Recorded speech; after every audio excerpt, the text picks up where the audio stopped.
The passion that you have when you start a business, that doesn't necessarily go away, but sometimes your passion needs to be redirected. You need to step back and make the adjustments. Don't be afraid to do that. Because why would you keep pushing this boulder up the hill with your nose when you could stop and pick the different boulder? One of my favorite leverage tools is education. Invest in yourself, invest in education, hire mentors, hire coaches, then have some team members delegate in such a way that you get what you want.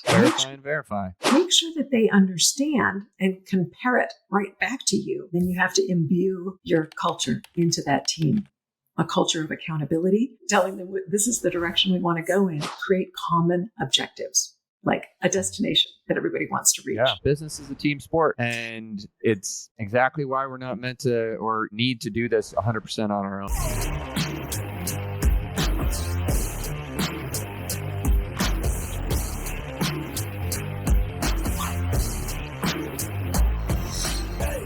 Welcome back to the Coaching Equation Podcast. I'm your host, Ryan Lang, CEO and co-founder of Empire Partners, and I've got a lovely lady in studio with me today. Ral West, good to see you, gal.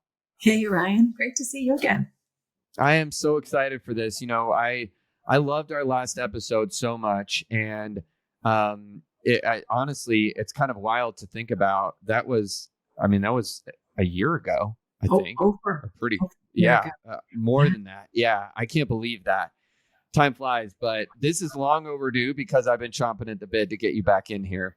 And I'm excited to get rocking today. Yeah, lots has happened since we last met on a podcast.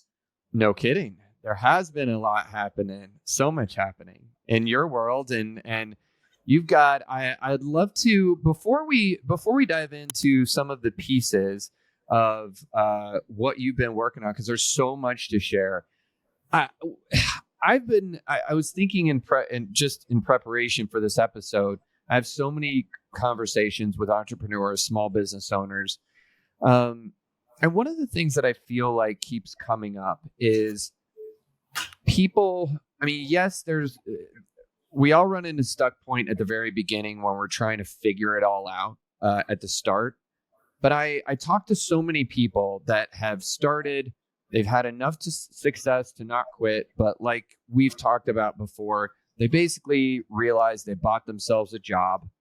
And now they're going, holy shit, this isn't what I signed up for when I was, when I thought I was going to be running my own business. And where do you feel like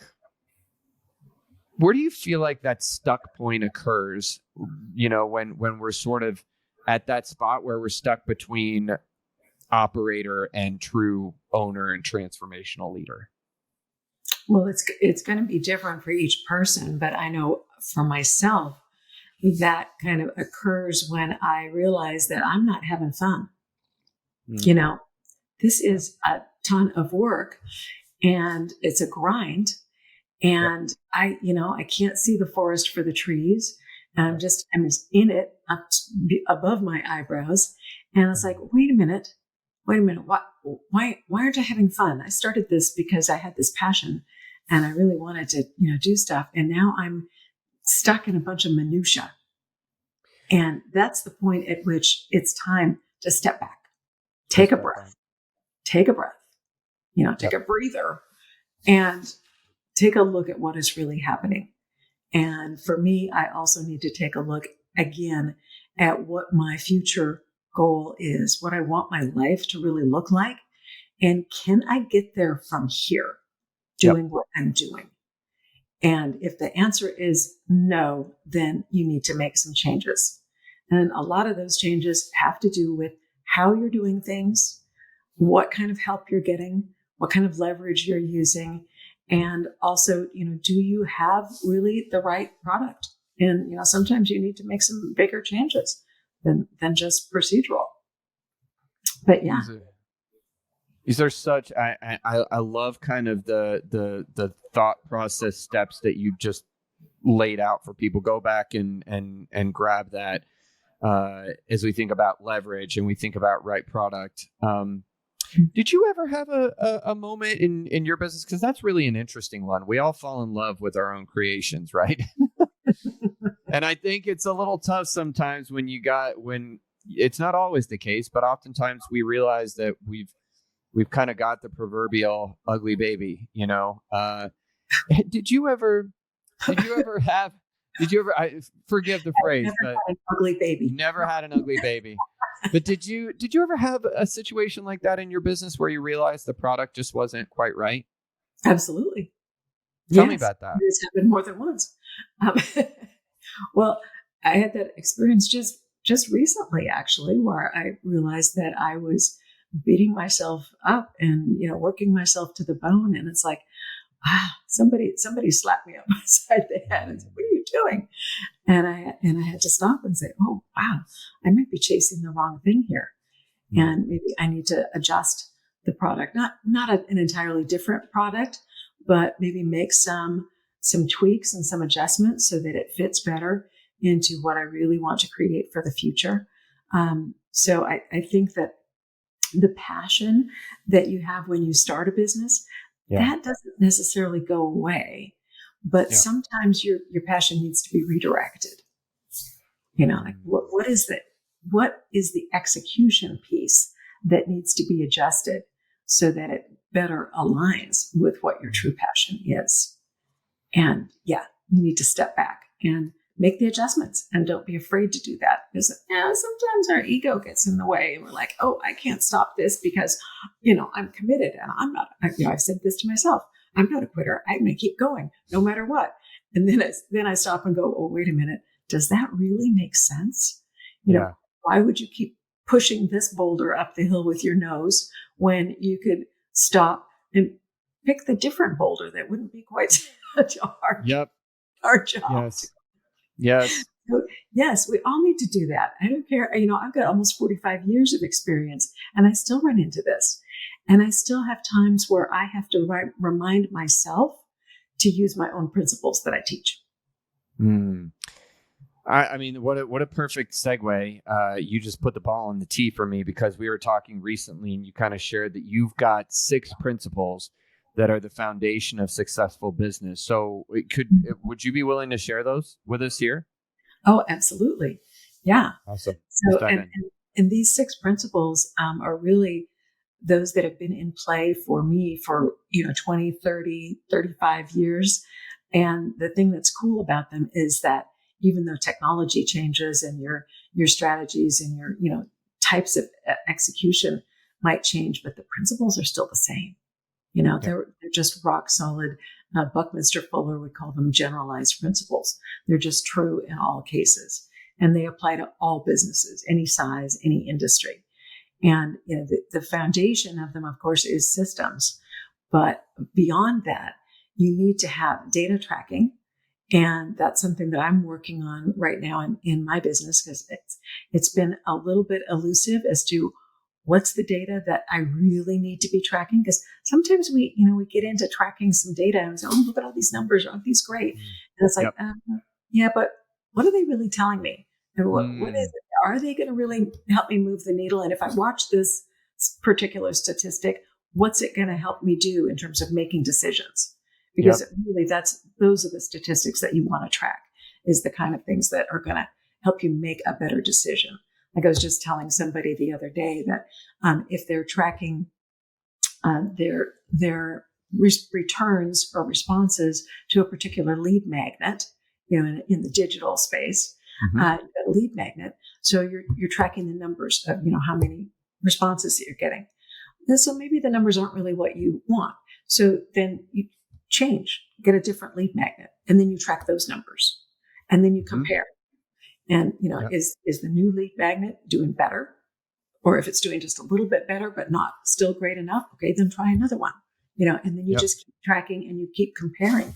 And it's a process. And sometimes it feels kind of tedious at times, but that's what you have to do.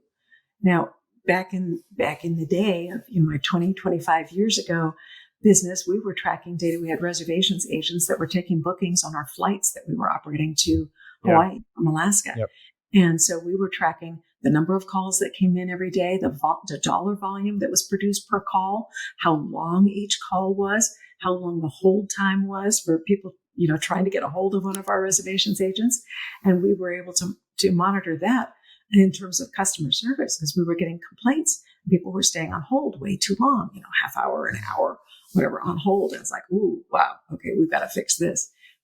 So we were tracking very, very precise data, but that was data that we were actually looking at and making changes. Okay, this means that we need to hire more people. And we even had a reader board that we could look at, who was on the phone, how many minutes they'd been on the phone, and how many calls were in the queue, and all that kind of stuff. It was cool technology. And this was,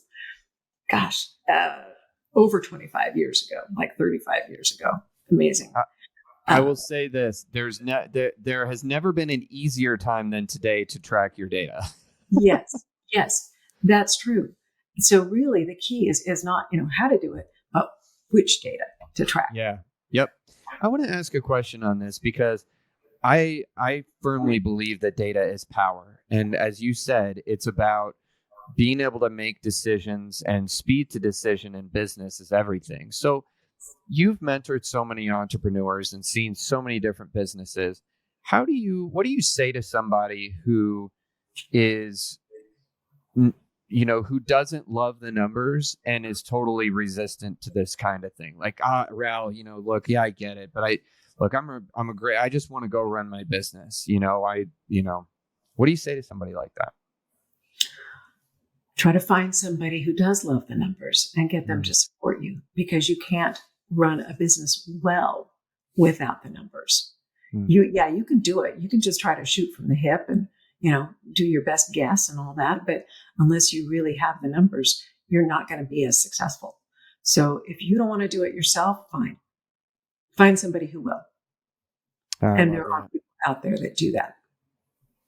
I appreciate that so much, because I think that frame in and of itself, like, we don't have to run from the thing that we don't love. It's a necessity if we want to be successful. And, that's, I can't remember who said it, and I'm sure it's been said by many, but business is a team sport. And it's exactly why we're not meant to, or, need to do this 100% on our own. We get those people that do the things that we don't love. Right. So in fact, good. I ran into somebody through all my networking. She's got a doctorate in data analysis for business. And that's what she specializes in doing. Oh my gosh. Bring her into your business, and she could set up all the metrics, tell you what to measure, and then help you analyze the numbers. So you don't even have to. Yeah. So get some leverage. Use her. I love that. Love it. All right. So we got systems, we have data tracking. About number 3. And leverage. You got to, and there's so many ways to get leverage. It's such a cool concept, because really leverage just means doing more with less. So, one of my favorite leverage tools is education. Get those mentors, go to those courses. I mean, that's why I do a lot of Tony Robbins courses, because I learn. It's like, drinking from a fire hose. You go to one of those things and you're sucking it up for 12, 14 hours a day. But my God, you come away with so much. So invest in yourself, invest in education, and hire mentors, hire coaches. And, even those of us who are coaches and consultants need to have coaches and consultants. So do that. And of course, another way of getting leverage is to delegate, have some team members, you don't have to have employees. Personally, I don't ever want to have another W-2 employee in my life, but I love having team members. So I'll find contractors that can do the work for me. And then comes the trick of how to delegate in such a way that you get what you want. Because I had too many people telling me, yeah, I tried that. And I hired so-and-so and I did that. I had a VA, but she did, they couldn't do the job. And I ended up just taking it back and doing it myself. I was like, you just aren't doing it properly. It's kind of like when you measure the wrong number.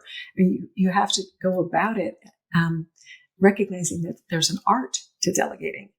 And so one of those pieces is that you have to spell out in minute detail what you want done, what it should look like. What is that picture of a good job at the end? What success look like? Yes.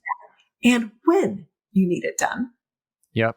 And then you have to build into it a process to, I think Tony Robbins calls it clarify and verify. Clarify and verify. Mm-hmm. Yeah.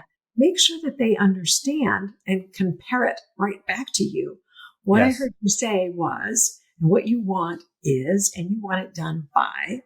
And, until you get that, you're not absolutely sure that they understand what they need to do. So, if you can put it in writing, great. But, you somehow get that feedback and then give yourself a reminder to check back with them, whether it's a week later or 2 weeks later or whatever, but periodically check back with whoever that is, whether it's another company or another person, and say, okay, give me an update. What's the status on this project? What's going on? And then you might be able to catch something that's maybe headed in the wrong direction before it's too late. So, yeah. And I'll just give you a quick story about that. There was an executive who had a very important document, very time sensitive. It had to be in the hands of the recipient within 2 days. So he went to his assistant and said, here, this needs to go out immediately. So the assistant took that document and put it in the mail immediately. Snail mail. So what would have happened if that executive had said, this needs to be out immediately and they need to receive it within 2 days. So use the FedEx or the express mail or whatever vehicle will get it there within 2 days. Yes. Would the result have been better? I love that. And you're listening to this right now. If you've screwed up a hire or didn't get what you wanted out of it, go back and listen to the last 3 minutes, because it's a little mini masterclass on how to do it right. How do you help someone who's in a spot right now where they're going, yeah, Raul, look, this sounds great. I want to be able to do that, but I can't afford it. What can't you afford? I hear this all the time. All the time. I can't afford to bring somebody on. Okay. So here's the thing. If you're looking to your future and what you want your future to be comprised of, you have to look at, what revenue it is that you're seeking for the future, and then calculate the value of each hour of your time based on your revenue potential. Now, if that revenue potential is, let's say it's $500 an hour, hopefully, and you can pay somebody $20, $25, $50 an hour to save you an hour so that you could spend that hour making sure that you hit that revenue goal. Can you afford it? Or how can you afford not to? I don't have anything to say to that. I hope you took that to heart. I can't afford it, folks. Yeah.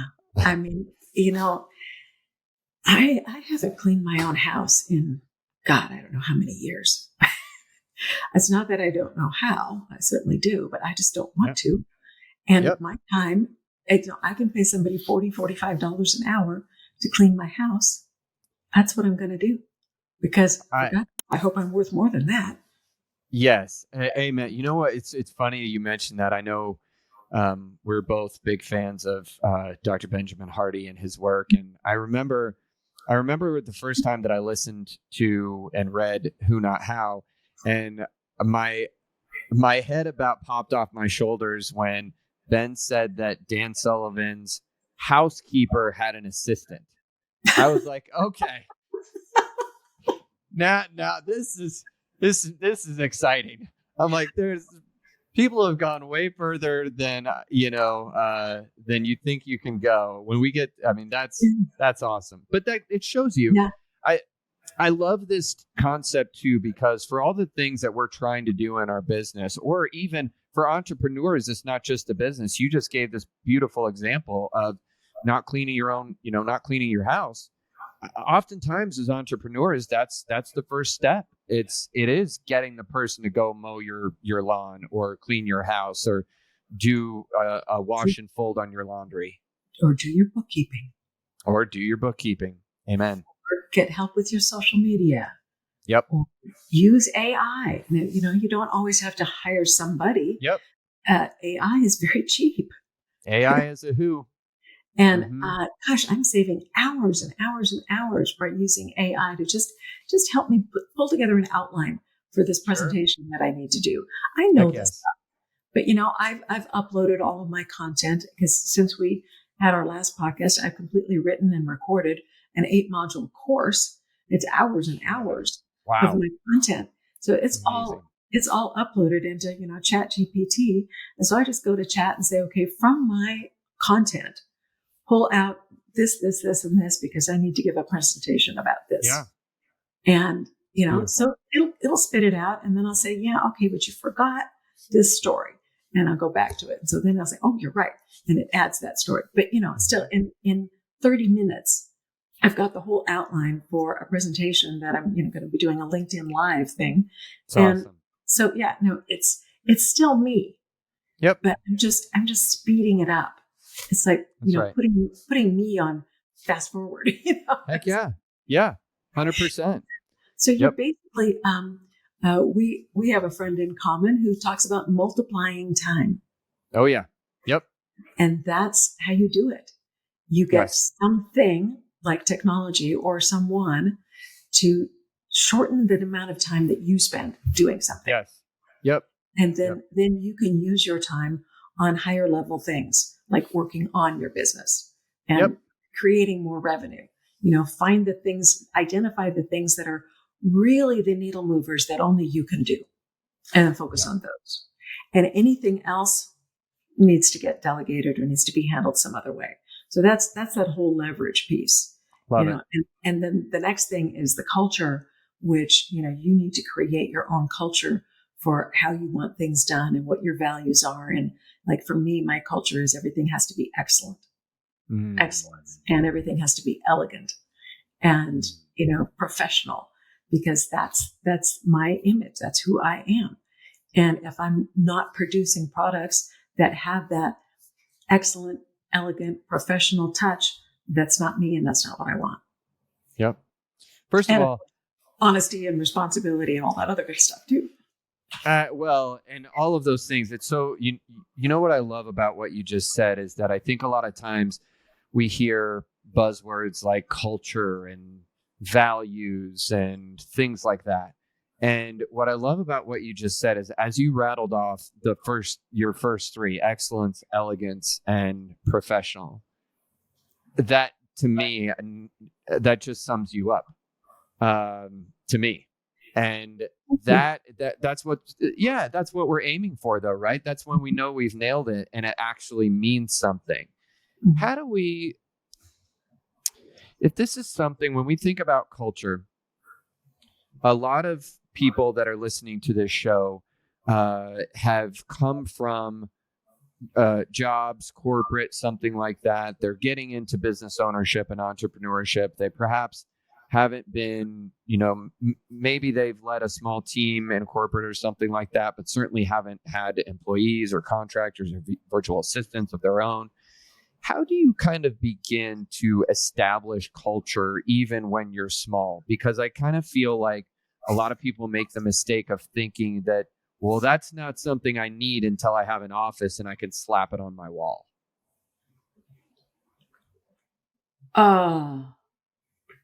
No, you don't need an office or a wall to have a culture.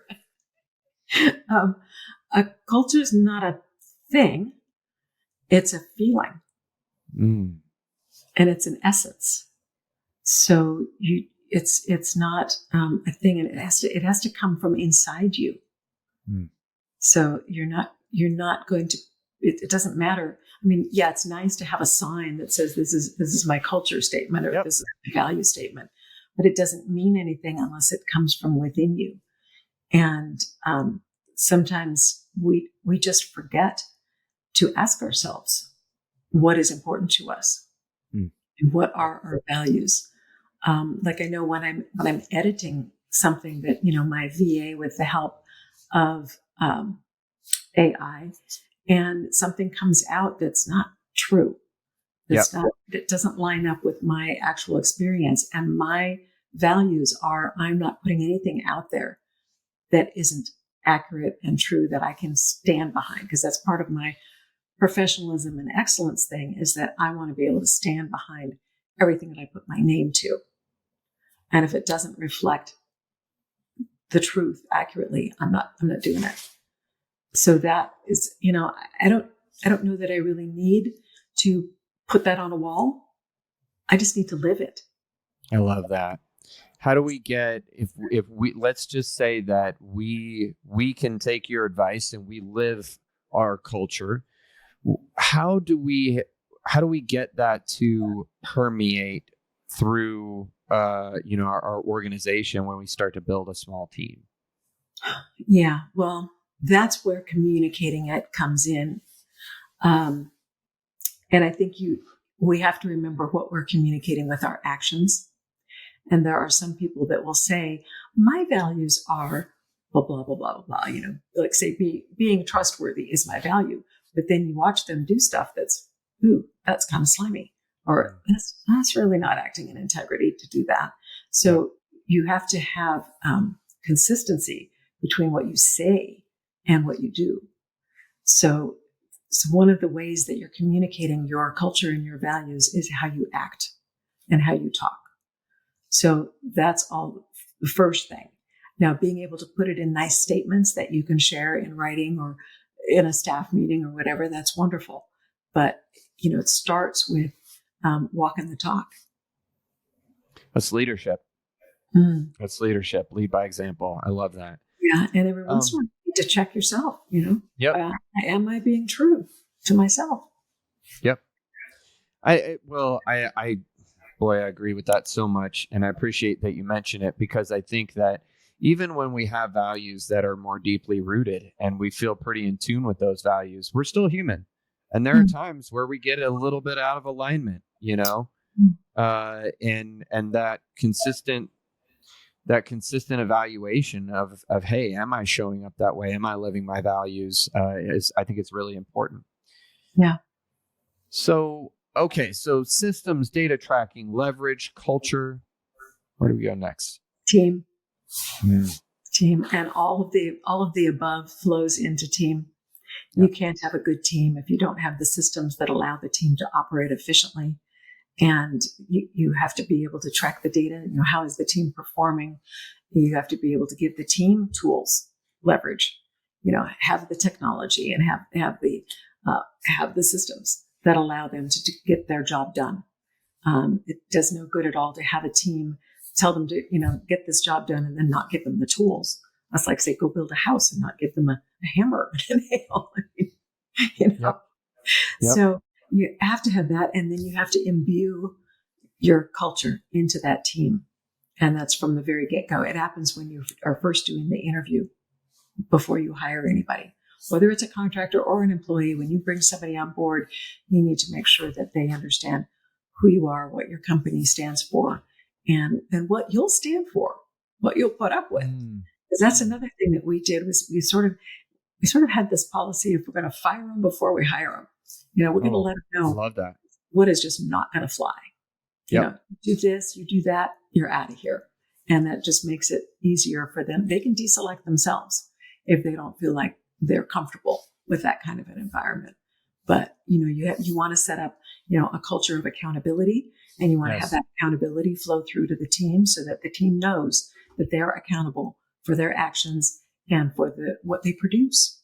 They're not just there putting their butt in the seat for so many hours a day. They actually have to be productive, and that this is what productive looks like in this organization. Yep. I speaking of production, we both could probably think of plenty of companies, big and small and everywhere in between, that have been able to get production, but also have a tendency to burn through workers because there's not they haven't been able to get people to really be on mission. They're not doing it with their team. How can we create an environment in our business where we can still stand as a leader and understand that, hey, the buck still stops here, but you're not working for me per se. We're on a mission together. How do we do that? Okay. That's called alignment. And being that I live in Alaska, and everybody probably knows that there are dog sleds in Alaska. Yeah. So picture a dog sled team in the harness in front of the sled, and the dogs decide to pull in different directions. where do you think that sled's going to go? Yeah. Nowhere. So Yep. you need to make the alignment is making sure that all the dogs in the team are headed in the same direction. And there's a lead dog, Yep. hopefully telling them this is the direction we want to go in. And so one of the ways that you make sure that you have alignment in a team is to create common objectives, like a destination that everybody wants to reach. Yeah. And one of the ways that we did that was making sure that everyone understood that we operated, one of our values was win-win. And the way we demonstrated that value was by sharing the wins with our team. So if we win, you win. And we want our customers to win. We want our vendors to win. We want the community to win. I mean, it was a, win all the way around. But when we shared the numbers with them and said, okay, this is what we're shooting for, and this is what, the profit looks like, and this is how we get to a profit, because here's our revenue and here's our expenses, and, expenses need to be less than revenue, and, that kind of stuff. And then when we actually hit those targets and we were passing out money, they got it. And they were very much in alignment with where the company was going. And it was fabulous. And then don't forget to celebrate. That was part of our culture too. Love that. Big celebrations. We'd have bonus parties that were big. I mean, we'd have limousines taking us to 5-star restaurants and actually taking weekend trips. And I remember the best was when we took the whole company to Las Vegas for the night. Nice. And we had alignment, and we had a team. We called our team our Ohana, because in Hawaiian, Ohana is family. And we really were a family. And that's the other part of what you just talked about in terms of companies that burn through their people. Yeah. There's a value missing there. And that is respect for the individual. And we respected, this was family. So we looked at them as people, not just a tool to get what we wanted, but they were people and they were part of our family, and we took care of them. And then they took care of us. That's and beautiful. In fact, next week I'm going to be in Anchorage, and we're having a reunion of the Ohana. Oh, cool. And it's been almost 18 years since we sold the company. Wow. Oh my gosh.